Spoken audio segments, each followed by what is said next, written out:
종교개혁자 마르틴 루터는 창세기보다 더 아름답고 소중한 책은 없다라는 말을 창세기 애찬론을 들었습니다. 유명한 신학자 프랜시스 셰퍼는 하나님에 대한 우리의 찬양은 구원론 분야에만 우선하는 것이 아니다. 만일 우리가 온전한 성경적인 신앙인이라면 우리는 하나님이 우리를 구원하셨기 때문에 찬양하는 것이 아니라 하나님이 거기 계시기 때문에, 그리고 항상 거기 계셔왔기 때문에 찬양하는 것이어야 한다. 그리고 우리는 하나님이 인간을 포함한 모든 것을 존재하도록 의도하셨기 때문에 그분을 찬양하는 것이다. 유명한 신학자 프랜시스 셰퍼의 말입니다. 하나님이 찬양받으셔야 될 이유는 인간을 포함한 모든 것을 존재하도록 의도하셨기 때문이라고 하는 셰퍼의 말은 참으로 의미 있는 표현입니다. 우리는 지난 시간에 창세기 1장 1, 2절을 통하여서 창조주 하나님이라는 주제로 살펴보았습니다. 이해가 아닌 선언으로 천지 창조 사건을 들려주신 하나님, 우주와 만물의 주인이심을 선언하고 있은 하나님, 존귀와 영광을 받으시기에 합당하신 하나님, 천지와 만물의 소유권을 가지고 계신 하나님, 혼돈의 세상을 질서 있게 하신 하나님에 대한 메시지였습니다. 우리의 인간의 삶에 그 하나님을 고백을 할 때에 논쟁과 의심은 사라지고 구원과 기적과 온갖 유의 축복을 체험하게 된다고 하는 지난 주간의 메시지였습니다. 여러분, 이제 본격적으로 하나님의 창조에 대한 기사가 기록됩니다. 사람이 아무리 정교하게 아름다운 명품을 만든다 해도 하나님의 창조에는 비길 수가 없습니다. 사람이 아무리 아름다운 공원을 만들고 그림을 그린다 하더라도 하나님의 창조에는 비교할 수 없습니다. 아무리 세계적인 영화라도 365일 그것만을 쳐다볼 수 없고, 아무리 위대한 음악이라도 그것만 24시간 1년 내내 들을 수가 없습니다. 듣기 좋은 소리도 하루 이틀이라고 하는 말은 인간이 만든 언어와 작품을 두고 한 말입니다. 그러나 하나님이 지으신 창조 세계는 실증나는 법이 없습니다. 여러분 중에 혹시 하늘을 쳐다보고 실증나시는 분이 있습니까? 산을 보고 바다를 보고 꽃을 보면서 실증나는 분이 있습니까? 사택 옥상에 화분을 여러 개를 이렇게 갖다 놓고 제가 물을 주고 운동 삼아 나무를 기릅니다. 그 앉아 있으면 시간 가는 줄 몰라요. 예, 이 자연의 세계라고 하는 것은 실증나는 법이 없습니다. 하나님이 지으신 피조 세계는 100년, 1000년이 지나고 보면 볼수록 질서 있고 보고 또 보아도 신비로운 것이 하나님의 창조 세계입니다. 오늘 빛이 있으라라는 제목으로 창세기 강의 세 번째 시간을 가집니다. 말씀을 듣는 우리 모두에게 하나님께서 은혜 주시기를 소원합니다. 첫째로 말씀하시는 하나님입니다. 본문 3절을 봅니다. 같이 읽읍시다. 하나님이 이르시되 빛이 있으라 하시니 빛이 있었고, 이전 성경에는 하나님이 가라사대라고 하므로 더 강력하게 그런 표현을 담고 있었습니다. 어쨌든 하나님의 말씀했다 이 말입니다. 하나님이 이르시되 빛이 있으라 하시니 빛이 있었다 라고 합니다. 여러분, 사람이 동물과 다른 점은 말을 하는 데 있습니다. 언어를 가지고 소통하는 데 있습니다. 그러나 인간의 말은 다 성취되는 것이 아닙니다. 때로는 가능성이 전혀 없는 약속을 할 때가 있습니다. 그래서 사람들의 말은 다 믿을 수 없는 것입니다. 특히 사람의 말은 생각을 표현한 것이기 때문에 그렇게 됐으면 좋겠다, 그런 희망적인 말이 너무 많습니다. 그러나 창세기에서 우리는 충격적인 사실을 만납니다. 우리는 오늘 창세기 1장을 보면서 충격을 받아야 됩니다. 하나님의 말씀은 희망이 아니라는 것입니다. 하나님의 말씀은 모두 이루어진다고 하는 것입니다. 여러분, 충격을 받아야 됩니다. 하나님의 말씀은 희망이 아니라 하나님의 말씀은 그대로 다 이루어진다고 하는 것을 우리에게 보여주고 있는 첫 번째 사건이 하나님이 이르시되 빛이 있으라 하시니 그대로 있었다라는 겁니다. 하나님의 말씀은 그대로 이루어지는 능력이 있습니다. 여러분의 말은 능력에 한계가 있다고요. 여러분의 말은 그냥 희망사항일 뿐입니다. 할 수도 있고 못할 수도 있고 마음이 변할 수도 있고 취소해 버릴 수도 있는 겁니다. 그러나 하나님의 말은 절대로 희망사항이 없습니다. 말씀하시면은 그대로 되고 마는 것입니다. 이 사실에 여러분 도전을 받고 충격을 받아야 됩니다. 하나님이 이르시되 빛이 있으라 하시니 빛이 있었고 라고 합니다. 이 말씀을 보면은 하나님의 말씀은 능치 못할 일이었고 이를 성취시키고 창조하고 만들어내는 능력의 말씀이라는 사실입니다. 하나님이 빛이 있으라 하시면은 빛이 존재하는 것이고 하늘이 생기라 하시면 하늘이 있는 것이고 물이 한쪽으로 몰려서 육지가 드러나라 하시면은 육지가 존재하고 마는 것입니다. 하나님의 말씀에는 그대로 되는 결과만 있습니다. 여러분 놀라야 됩니다. 자꾸 신화로 생각을 하니까 안 놀란다고요.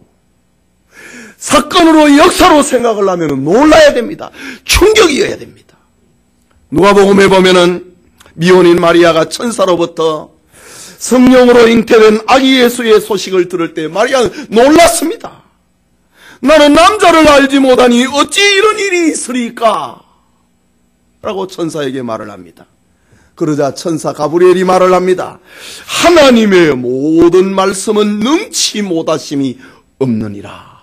하나님의 말씀은 능치 못할 일이 없다 이거지요. 다 한다 이 말입니다. 마리아야 놀라지 말라. 충격을 받지 말라. 너가 결혼을 하지 아니했지만은 하나님이 너 태중에 성령으로 아기 예수를 잉태하셨다. 하나님의 말씀에는 능치 못함이 없느니라고 했습니다. 누가복음 7장 11절 이후에 보면은 예수님께서 제자들과 함께 한 성 나인이라고 하는 성으로 들어가십니다. 성문에 가까이 이르렀을 때 관을 메고 나오는 사람들과 마주치게 됩니다. 그리고 통곡하는 한 부인과 슬퍼하며 위로하고 있는 동네 사람들을 봅니다. 그 부인은 얼마 전에 남편을 잃었고 이제 하나뿐인 아들을 의지하고 살았는데 그 아들마저 죽어버렸습니다. 그러니 이 부인의 마음이 얼마나 아팠겠습니까? 그때 예수님께서 그 행렬을 수도를 시키고 울고 있는 여인에게 울지 말라라고 합니다. 그리고 관에 손을 대면서 예수님이 말씀하시죠. 청년아, 내가 네게 말하노니 일어나라 라고 말합니다. 그러자 관 속에 죽은 청년이 살아났습니다. 이처럼 하나님의 말씀, 주님의 말씀은 능력입니다. 여러분 오늘 우리는 성경을 보면서 이 창세기가 누구에게 어떤 목적으로 기록했는가를 확실하게 알 필요가 있습니다. 지난 시간에도 말씀드렸지만은 창세기는 처음부터 교회에 주신 말씀입니다. 창세기는 교인들에게 하나님 믿음을 주고 그들이 세상에서 신앙인으로 살게 하는 그 목적을 위하여서 창세기를 주신 것입니다. 그렇다면 창세기의 말씀을 받는 교회는 어떤 교회였습니까? 그들은 애굽에서 탈출해서 광야를 행진하는 이스라엘 백성들, 그 광야교회의 사람들이었습니다. 광야교회 이스라엘 백성들의 저들의 어떤 실태가, 실상이, 저들의 모습이 어떠했습니까? 그들은 400년 동안 애굽에서 종살이를 했습니다. 그러면 애굽이라고 하는 나라는 어떤 나라입니까? 애굽은 다 신교 나라입니다.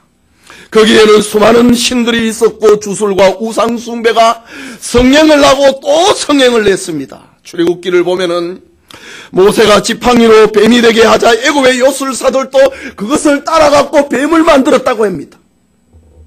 요술이, 주술이 충만하고 발달했던 나라가 애굽이라고 하는 나라입니다. 뿐만 아니라 애굽은 하늘의 태양과 달을 섬겼습니다.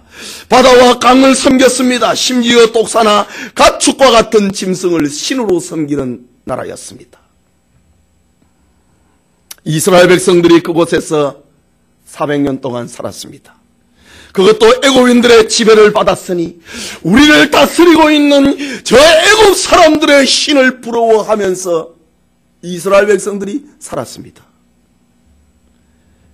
그러니 이스라엘 백성들은 애굽 사람으로부터 얼마나 큰 영향력을 어릴 때부터 그 영향을 받으면서 성장했겠는가 이 말입니다.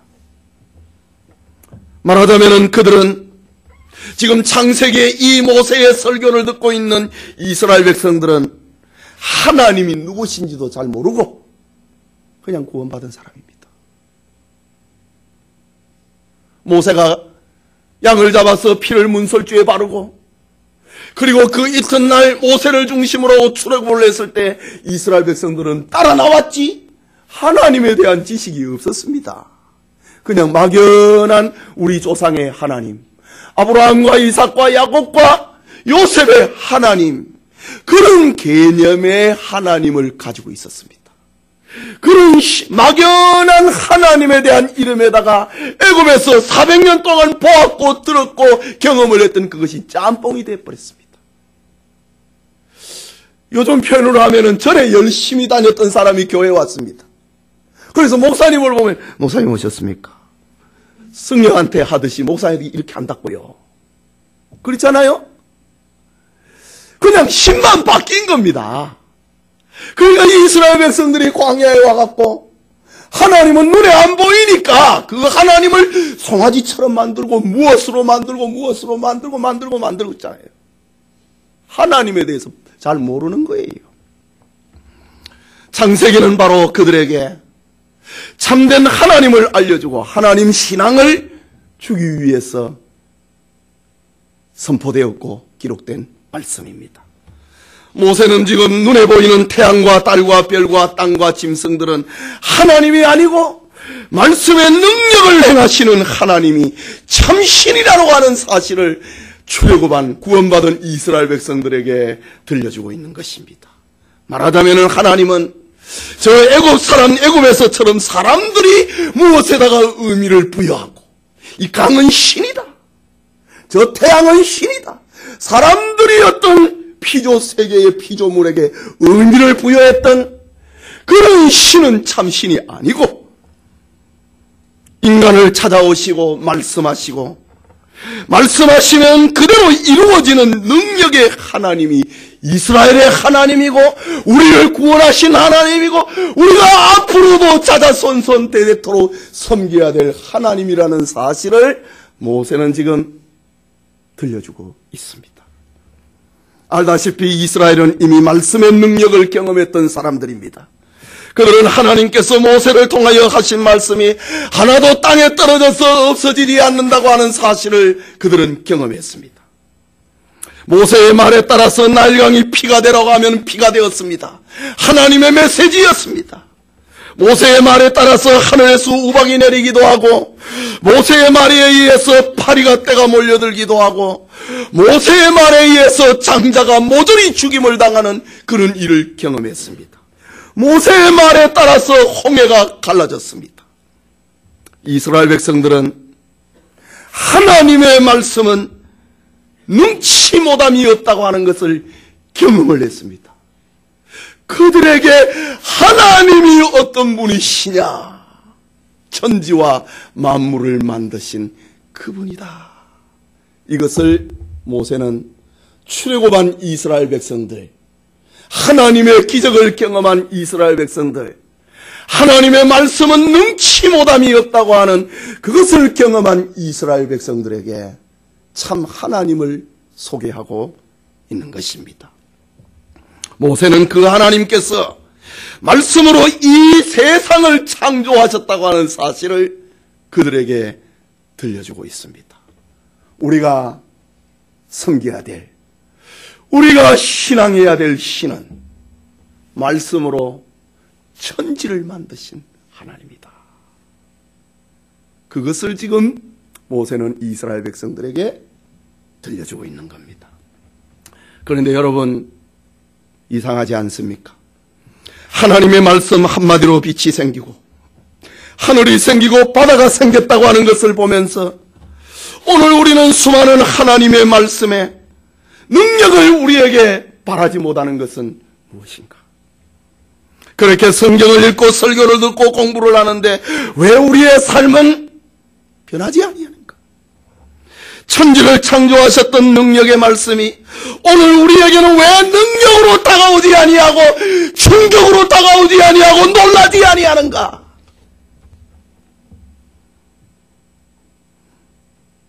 왜 우리는 아직도 우리의 뜻대로 살고 우리의 생각을 합리화시키면서 살아가고 있는가? 그것은 수많은 말씀을 들어도 변하지 아니하는 우리의 완악한 본성 때문입니다.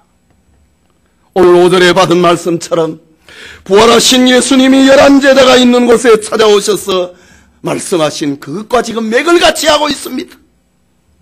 그들의 믿음 없는 것과 마음이 완악한 것을 꾸짖으시니, 믿음이 약한 것과 마음이 완악함 때문에 말씀의 능력으로 역사하지 아니하는 겁니다. 충격으로 와닿지 않는 겁니다. 놀라지 않는 것입니다. 조그마한 바늘에 찔려도 놀라고 이거 어떻게 치료할까 고민하면서 하나님의 말씀으로 천지를 창조했다고 하는 사실 앞에 먼 이야기처럼, 남의 이야기처럼 듣는 것이 무엇인가? 그것은 여러분 마음의 완악함 때문입니다. 우리의 믿음 없는 것과 마음의 완악함 때문에 말씀은 능력인데, 성경은 능력인데 우리에게 능력으로 나타나지 못하는 것입니다. 그것 때문에 광야의 이스라엘 백성들은 수없이 많은 시련을 겪었고 고통을 겪었습니다. 오늘 우리는 광야교회에 이스라엘 백성들이 그랬던 것처럼 완악한 본성을 꺾고 하나님의 배 말씀에 순종하는 것이 오늘 이 창조 사건의 설교를 들으면서 우리가 받는 은혜입니다. 오늘 은혜 받았다. 이것이 무엇인가? 하나님의 말씀은 능력이다. 그것을 깨닫는 것입니다. 남의 이야기가 아니라, 먼 나라의 이야기가 아니라 하나님의 말씀은 능력이다. 여러분의 심령에 충격으로 다가오는 것. 그것이 여러분이 오늘 은혜를 받았다고 말할 수 있는 것입니다. 하나님의 말씀은 능력이에 내 고집과 완악함을 끊으면은 창조의 말씀, 능력의 말씀이 내 속에 역사를 하고 내 삶을 새롭게 만들어내고야 마는 것입니다. 예수님이 말씀하셨지요. 예수님 어떻게 좀 한번 해보십시오. 할 수만 있으면 내 아이를 좀 살려주십시오. 아버지가 예수님께 부르짖었습니다. 예수님 그 말을 듣고 하는 말, 할 수 있거든이 무슨 말이냐. 믿는 자에게는 능치 못함이 없느니라. 예수님이 무슨 능력이 있으면, 할 수가 있으면, 할 수만 있으면 내 아이 좀 고쳐주십시오. 무슨 소리 하느냐. 할 수 있거든이 무슨 말이냐. 믿는 자에게는 능치 못함이 없느니라. 말씀을 하셨습니다. 하나님의 말씀은 지금도 능력입니다. 히브리서 4장에 기록했죠. 하나님의 말씀은 지금도 살아있다고 합니다. 좌우의 날선검보다도 더 예리하다고 합니다. 심령과 관절과 골수를 찔리고 쪼개고 우리의 깊숙한 것까지라도 다 드러내는 살아있는 말씀이라고 합니다. 하나님의 능력의 말씀을 체험을 하는 우리 성도님들 되시기를 바랍니다. 오늘 이 설교에 정말 여러분의 가슴에 충격으로 와닿기를 바랍니다. 둘째로, 말씀으로 빛을 창조하신 하나님입니다. 다시 보면 3절을 봅니다. 하나님이 이르시되 빛이 있으라 하시니 빛이 있었고 라고 합니다. 우리는 보통 빛이라고 하면은 태양이나 또 달이나 별이나 전등을 생각을 합니다. 하지만 오늘 본문에 말하고 있는 빛은 태양빛이 아닙니다. 해와 달과 별들은 하나님께서 넷째 날에 창조하셨습니다. 그렇다면 오늘 이 첫날의 창조, 빛을 창조했다. 이것은 해와 달과 별들이 존재하기 이전의 세계입니다. 그렇다면 오늘 본문에 등장하고 있는 이 빛은 무엇인가? 그것은 근원적인 빛입니다. 그 빛은 생명의 근원입니다. 이 빛이 넷째 날부터 해와 달과 별들의 빛으로 겹치게 됩니다. 그렇다고 해서 첫째 날의 빛이 없어졌느냐? 아닙니다. 이 빛은 항상 있고 이 빛이 있기 때문에 태양도 빛이 나고 달과 별들과 전등도 빛을 낼 수 있는 것입니다. 그렇다면 이 첫째 날의 빛은 어떤 빛인가? 그것은 하나님의 본성을 반영하고 있습니다. 초대교회의 교부였던 어거스틴은 이 빛을 가리켜서 신적인 은사와 능력을 상징하는 영적인 빛이다 라고 어거스틴은 주석했습니다. 사도 바울은 고린도후서 4장 6절에 기록을 하기를 어두운 데 빛이 빛이라 말씀하셨던 그 하나님께서 예수 그리스도의 얼굴에 있는 하나님의 영광을 아는 빛을 우리 마음에 비추셨느니라. 지금 그 빛입니다. 넷째 날에 해와 달과 빛이 아니고 예수 그리스도의 얼굴에 있는 하나님의 영광을 아는 빛을 우리 마음에 비추셨느니라 라고 합니다. 말하자면 이 빛은 하나님의 영광을 나타내는 빛입니다. 이런 경우에 빛은 세 가지 의미를 가지고 있습니다. 하나는 진리를 깨닫는 빛입니다. 우리가 말씀을 통하여 진리를 깨달을 때에 빛이 나에게 비쳤다 이런 표현을 씁니다. 또 하나는 도덕적인 책임을 지키는 사람이 되라고 하는 빛입니다. 예수님이 말씀하셨습니다. 너희는 빛의 자녀라. 너희 빛을 사람에게 비치게 하라. 이거는 무슨 후레쉬를 전등을 비치라고 하는 말 아닙니다. 이건 도덕적이고 사회적인 어떤 책임이 따르는 그런 빛을 말하는 것입니다. 의롭고 정당하게 살 뿐만 아니라 책임 있는 사람으로 살라고 하는 주님의 말씀입니다. 또 셋째는 하나님의 영광을 표현할 때에 사용되는 빛입니다.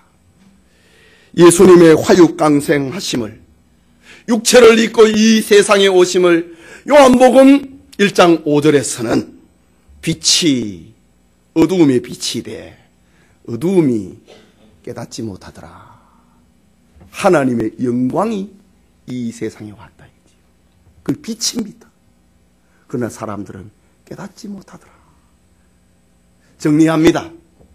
광약교회 성도들에게 빛이 비칠 때에 그들은 진리를 깨달았습니다. 죄를 용서받았습니다. 도덕적인 책임을 감당했고 하나님의 영광을 저들은 경험할 수 있었던 것입니다. 똑같은 이 빛이 애굽 사람에게는 비쳐도 애굽 사람들은 깨닫지를 못합니다. 이스라엘을 죽이려고 합니다. 그러나 이스라엘 백성들에게는 이 빛이 비치니까 순종을 합니다. 양을 잡아서 그 피를 문설주와 임방에 바릅니다. 이스라엘 백성들에게 이 진리의 빛이 비칠 때에 모세를 따라서 갑니다. 홍해를 건넙니다. 시내산에 도착을 합니다. 진리의 빛입니다. 이 사실을 본문 4절에서 또 분명하게 드러납니다. 빛이 하나님이 보시기에 좋았더라. 하나님이 빛과 어두움을 나누었다. 예. 여러분 여기에 불을 꺼보면 깜깜합니다. 그런데 불을 켜면 스위치를 오면 환합니다. 어두움은 물러갑니다. 빛과 어두움을 나눴다 이거지요. 하나님이 창조 질서를 빛과 어두움으로 나누었다고 합니다. 이것은 단순한 이렇게 나누었다 이거지요. 그것을 보시니 하나님 보시기에 좋았더라 라고 합니다. 여기 좋았다라고 하는 이 말은 단순한 아름다움을 말하는 것이 아니고 하나님 자신의 뜻과 일치했다는 말입니다. 하나님이 계획해놓은 창조 세계와 조화를 이루었다고 하는 말입니다. 하나도 하나님의 뜻에서 어긋남이나 돌출됨이나 모자람이 없이 하나님의 뜻 그대로 하나님의 영광을 반영하는 것 그대로 조화를 이루었더라. 그 말이 하나님 보시기에 좋았더라 라는 말입니다. 전혀 빛과 어두움을 나누는 하나님께서 빛을 창조하시고 빛과 어두움을 나누는 여기에 모순이나 갈등이 전혀 없었습니다. 그런데 오늘날 사람들은, 과학자들은 하나님이 만들어 놓은 이 세계를 지금 그걸 찾아내는 겁니다. 그걸 과학이라고 하는 이름으로 찾아냅니다. 하나님은 빛과 어두움을 나누고 빛과 어두움이 서로 섞이지 못하도록 했습니다. 빛은 빛이고 어두움은 어두움이 되도록 하셨습니다. 빛도 아니고 어두움이 아닌 어중간한 상태는 하나님 보시기에 좋을 수가 없습니다. 빛은 빛이 될 때의 아름다움이고 어두움은 어두움이 될 때에 하나님 보시기에 좋은 것입니다. 이것은 하나님의 성품을 보여주고 있는 겁니다. 하나님은 빛과 어두움이 섞이는 것을 싫어합니다. 이것도 아니고 저것도 아닌 어중간한 상태는 하나님의 성품과 다릅니다. 아름다움이 아닙니다. 저 요한계시록을 보잖아요. 라오디게아 교회의 모습을 보십시오. 너희는 차지도 아니하고 덥지도 아니하도다. 섞여버렸다. 그런 경우는 보시기에 아름답지 못한 것입니다. 그러나 사람들은 어떻습니까? 빛과 어두움이 나누는 것보다 사람들은요, 중간을 더 좋아합니다. 예, 이유는 어느 한쪽에 들어가면 책임을 져야 되고 어느 한쪽에 소속이 되면 공격을 받기 때문에 사람들은 섞이는 걸 좋아해요. 자기 사상을 안 나타내요. 자꾸 자기를 숨겨요. 오늘날마귀는 할 수만 있으면 우리의 소속을 불명확하게 만듭니다. 우리가 하나님의 백성인지 세상에 속한 사람인지 구분이 안 되도록 만드는 것이 사탄입니다. 구원받은 것도 아니고 구원받지 못한 것도 아닌 것처럼 살게 만듭니다. 내가 신자인지 내가 신자가 아닌지 섞이도록 만드는 것이 마귀가 하는 것입니다. 교회에 오면은 괜찮은 신자와 같고 노는 자리나 죄 짓는 자리에 가면은 결코 빠지지 아니하는 훌륭한 세상 사람처럼 살게 만드는 것. 그 섞여버린 삶입니다. 그러나 성경은 그렇게 말하지 않습니다. 하나님의 자녀와 세상의 자녀는 분명히 구분이 됩니다. 너희는 빛의 자녀라고 했습니다. 오늘 우리가 빛의 자녀가 아니면은 그건 당연히 어두움의 자녀입니다. 중간은 없습니다. 중간 상태는 존재하지 않습니다. 때로는 우리 안에 있는 죄성 때문에 그 구분이 모호해질 때도 있습니다. 추악한 죄의 충동을 느낄 때는 과연 내가 구원받은 하나님의 자녀인가 의심이 될 때도 있습니다. 그러나 그런 주관적인 느낌하고는 전혀 상관이 없이 우리는 오직 예수 그리스도의 십자가의 공로로 빛의 자녀, 하나님의 자녀가 되었습니다. 믿으시기 바랍니다. 여러분의 도덕성하고 죄의 충동하고 상관이 없이 그리스도의 은혜로 빛의 자녀가 되었다는 사실입니다. 우리가 빛의 자녀에 속했다고 하는 것은 도덕적으로 완전하다고 하는 의미가 아닙니다. 오히려 정반대입니다. 우리가 빛의 자녀가 되었다고 하는 이유 때문에 어두움이 환하게 우리 속에 있는 것이 드러납니다. 내 삶을 내가 더 이상 책임질 수 없다고 하는 것을 알게 됩니다. 왜? 빛의 자녀이기 때문에.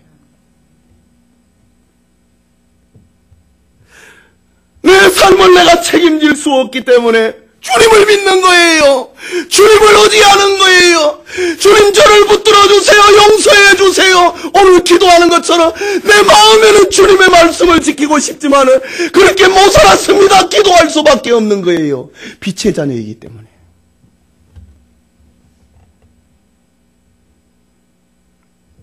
빛이 없는 곳에는 단순한 어두움만 있는 것이 아닙니다. 거기에는 반드시 사탄의 사자들이 날뛰고 있습니다. 빛이 없는 사람들에게는 인생의 목적을 잃어버리게 만듭니다. 삶의 가치를 상실하게 하고 죄책감에 빠지게 하고 마음의 상처를 깊이 받은 그 상태로 그냥 어두움에 살도록 만들어버립니다. 그러나 하나님의 말씀이 빛이 어두움에 비치면 어떻게 되는가? 모든 어두움의 세력은 물러가게 되어 있습니다. 하나님의 말씀의 빛이 우리에게 비치면 열등감도 사라지고 죄책감도 사라지고 운명적인 사고방식도 사라지고 악한 습관도 사라지게 됩니다.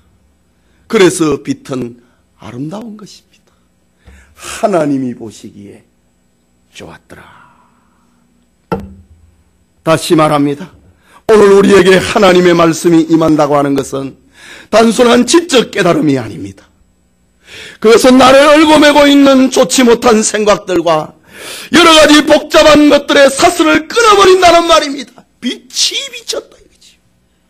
하나님이 원하시는 빛의 삶으로 담대하게 살아갈 수 있는 용기와 힘과 결단력을 주는 것, 그것이 빛이 비치는 삶입니다. 빛을 창조하시고 하나님 보시기에 좋았더라. 어두움과 빛을 구분해버리는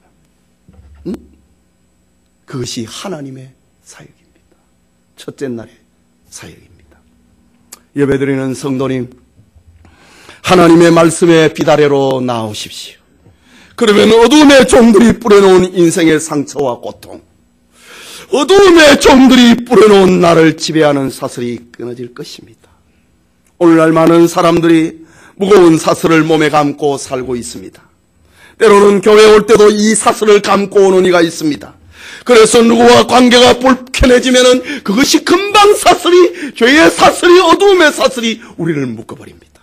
누가 나에게 좋지 않은 말 한마디만 해도 즉석에서 그것이 나를 지배해버립니다. 그러나 하나님의 말씀의 빛은 어두움을 끊어버리고 우리로 하여금 기뻐하도록 만듭니다. 감사하게 만듭니다. 내 삶의 가치를 깨닫게 만듭니다. 세상 누구도 짓밟을 수 없는 내 속의 자유와 인격의 소중함을 알게 되는 것. 진리의 빛이, 말씀의 빛이 우리에게 비칠 때 일어나는 일입니다. 여러분, 아직도 우리에게는 많은 빛이 필요합니다. 왜냐하면 어둠의 냉기가 우리의 가슴 구석구석에 아직도 존재하고 있기 때문입니다. 빛 대신 하나님의 말씀을 따르면은, 하나님의 말씀을 따라가면은 찬양이 나오고 헌신이 나오고 봉사가 되어 있습니다. 나오게 되어 있습니다. 세상에 빛이신 예수님, 빛의 말씀인 성경을 통하여서 새해에 어두움을 물리치고 빛된 삶을 살아가는 축복이 우리에게 있기를 소원합니다. 여러분, 잠의 어두움을 물리치십시오. 셋째로, 낮과 밤을 구분하신 하나님입니다. 5절의 말씀입니다. 같이 읽읍시다. 하나님이 빛을 낮이라 부르시고 어두움을 밤이라 부르시니라. 저녁이 되고 아침이 되니 이는 첫째 날이니라 라고 했습니다. 여기 저녁이 되고 아침이 되니 이는 첫째 날이라, 이 말씀을 가지고 많은 학자들이 이 하루의 시간의 개념이 무엇인가, 24시간인가 24시간이 아닌가, 수많은 논쟁을 지금도 하고 있습니다. 논란이 있고 주장이 있고 학설들이 있습니다. 그러나 우리는 저녁이 되고 아침이 되었다고 하는 이 말을 문학적으로 그리고 오늘의 하루로 보면은 무난합니다. 하나님 말씀하셨다고요. 엿새 동안에 하나님이 천지를 창조하시고 제7일에 쉬셨느니라. 그러면은 태양이 만들어지기 그 하루 이틀 3일 그것도 똑같은 하루라는 말입니다. 히브리 말로 요음이라고 하는 말은 우리의 오늘날의 시간의 개념하고 똑같습니다. 어떤 학자들은 처음 3일은 한 세대라고 이야기해요. 한 세계, 그게 몇백 년, 몇천 년이 될 줄도 모른다고 얘기하는 그런 사람이 있습니다. 그것이 유신진화론을 따르는 사람들 가운데 따라갑니다. 지구의 연대가 수억이라고 하니까 그거하고 절중점을 찾으려고 태양이 만들어지기 전에 하루 이틀 3일은 그것은 1억 년이 될 수 있고 10억 년이 될 수도 있다고 하는 진화론하고 절충점을 만드는 학자들이 그렇게 따라갑니다. 그러나 우리는 그럴 필요가 없어요. 하나님의 계획에 의해서 하나님의 설계에 의해서 만들어진 것입니다. 하나님이 여섯째 6일 동안에 하나님이 천지를 창조하시고 제7일에 쉬었으니 너희도 그래 하라고 했습니다. 그러면은 오늘의 개념하고 같은 겁니다.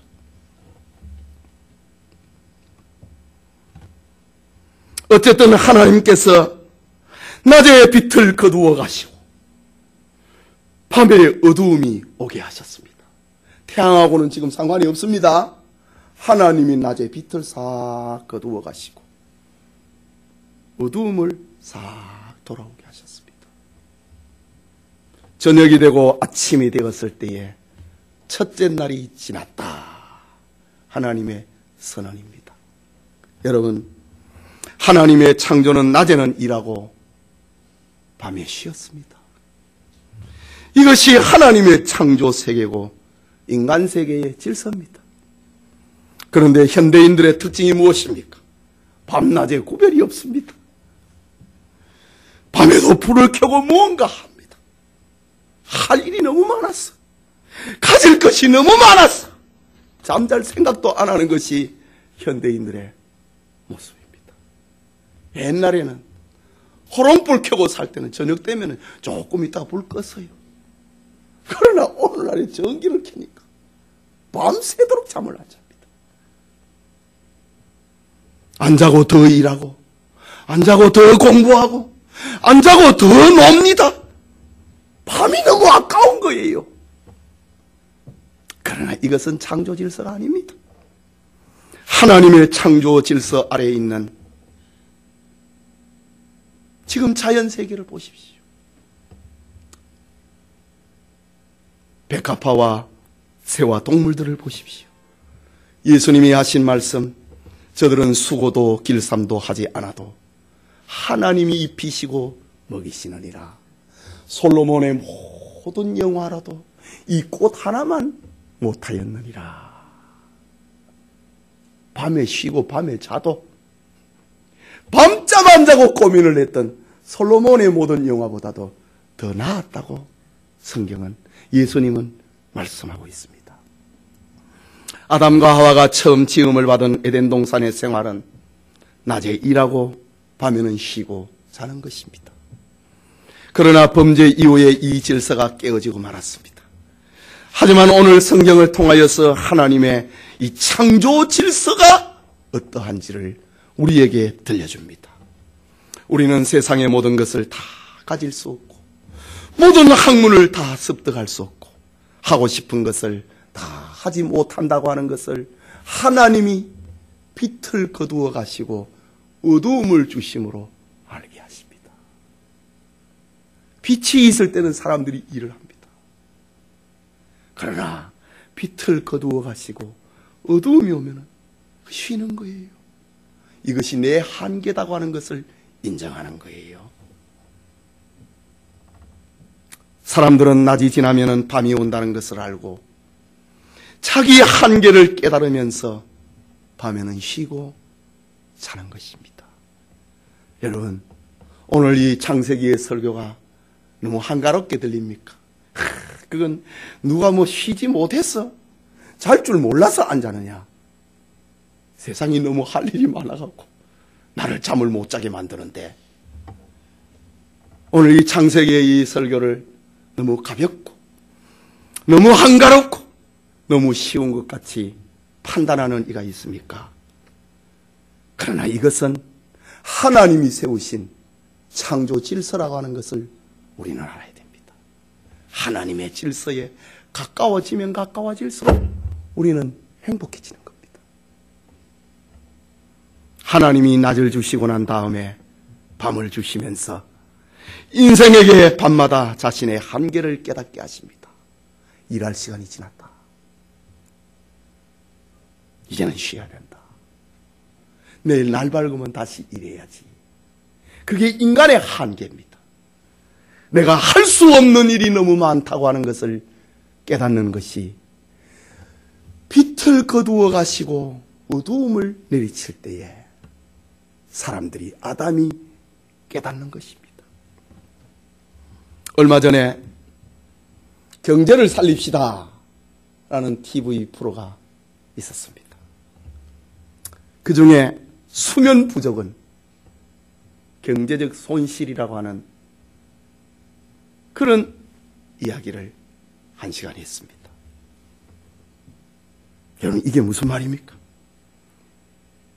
사람이 1년 동안 수면 부족으로 인하여서 찾아오는 경제적인 손실은 우리나라만 따져도 3조 원이 넘는다고 합니다.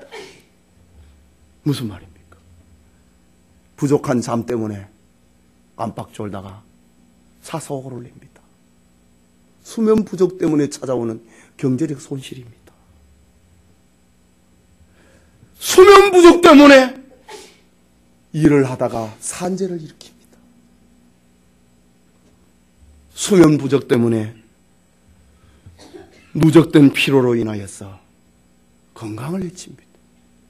우리 변집사님 수면 부족 때문에 넘어졌잖아요. 수면 부족 때문에 집중력이 떨어져 갖고 맡은 일을 제대로 해내지 못합니다. 이 경제적인 손실이 우리나라에만 해도 3조 원이 넘는다.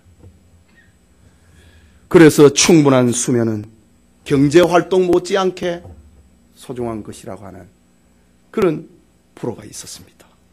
여러분, 하나님의 창조 질서는 낮에는 열심히 일하고 밤에는 휴식하고 잠을 자는 겁니다. 하나님께서는 낮과 밤을 구분했다. 예? 빛과 어두움을 구별하듯이 낮과 밤을 구분했다. 이것은 인간으로 하여금 자기 한계를 깨닫고 살라고 하는 창조 질서였습니다. 사랑하는 성도 여러분, 중세에 안토니오라고 하는 유명한 수행가가 있었습니다. 그는 자기의 전 재산을 팔아서 어려운 사람들에게 구제하고 자신은 동굴 속에 들어가서 경건 생활을 하며 고행을 하고 있었습니다. 그러던 어느 날 하나님의 음성이 그의 귀에 들렸습니다. 안토니오야, 네가 그렇게 있으며 살아도 너의 경건은 알렉산드리아에서 구두를 고치는 노인의 경건보다 못하느니라 라는 영음이 들렸습니다. 안토니오는 그 소리 앞에 정신이 번쩍 들었습니다. 자기 전 재산을 다 팔아서 가난한 사람에 주고 자기는 수도사가 되어서 경건 생활을 하고 하나님을 사랑하기 위해 고행을 하고 있는데 너의 경건은 저 알렉산드리아에서 구두를 고치는 구두수송행공의 경건보다도 못하다고 하는 그 얘기를 들으니 안토니오가 얼마나 당황을 했겠습니까? 안토니오는 그 길로 알렉산드리아의 시내로 내려갑니다. 그곳에서 구두를 고치고 있는 한 할아버지를 찾습니다. 누추해 보이는 할아버지가 길에서 구두를 열심히 고치고 있는 장면을 봅니다. 그에게 다가간 안토니오는 어르신은 어떻게 사시기에 하나님께 인정을 받으셨습니까? 나? 특별하게 사는 거 없는데 길에 나와서 그저 열심히 구두를 짓고 번 돈으로 양식을 사서 식구들과 함께 나눠 먹고 가정 예배를 드리며 서로 사랑하고 살지요. 그냥 하나님의 말씀대로 살랐고 낮에는 일하고 밤에는 쉬고 잠을 자지요. 이렇게 대답을 했다고 합니다.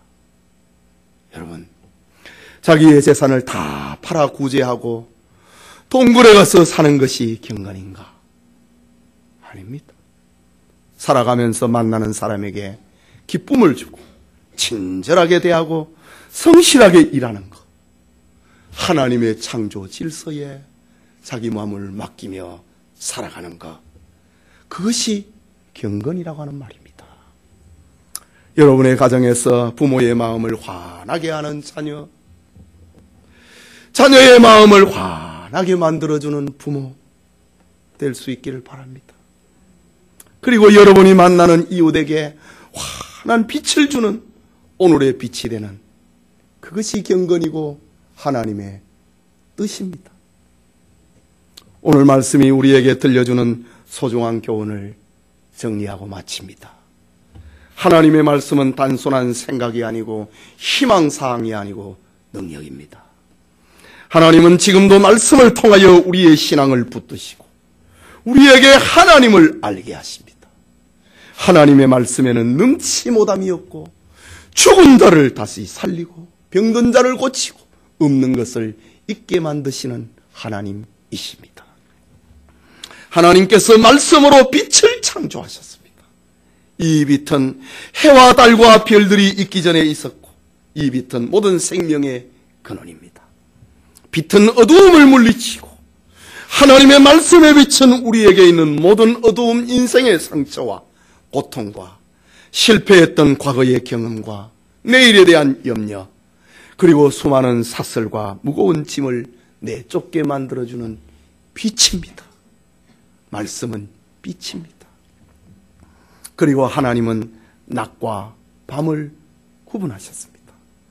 하나님께서 낮과 밤을 교차되게 하신 것은 내가 신이 아니고 하나님의 법칙에 순종하며 살아야 될 한계를 가지고 있는 인생임을 알려주기 위함입니다. 낮에는 직장에서, 캠퍼스에서, 사업장에서, 가정에서 열심히 일을 하고 밤에는 하나님의 뜻에 자기를 맡기고 휴식하고 편안히 잠을 잘 수 있는 사람에게는 하나님의 은혜가 임한다 라는 사실입니다. 여러분, 우리 모두에게는 한계가 있습니다. 왜냐하면 우리는 피조물이기 때문입니다. 그렇다면 어찌 살아야 되겠습니까? 능치 못함이 없는 하나님의 말씀을 더욱 붙들어야 됩니다. 하나님의 말씀의 빛이 우리 안에 있는 모든 어두움과 냉기를 물리치도록 하나님의 말씀의 빛을 가까이 해야 됩니다. 그리고 하나님의 창조 질서에 순종해야 됩니다. 그러면 측량할 수 없는 하나님의 은혜를 체험하게 될 것입니다. 오늘 창세기 강해의 말씀을 받는 우리 모두에게 이 축복이 함께 하기를 소원합니다.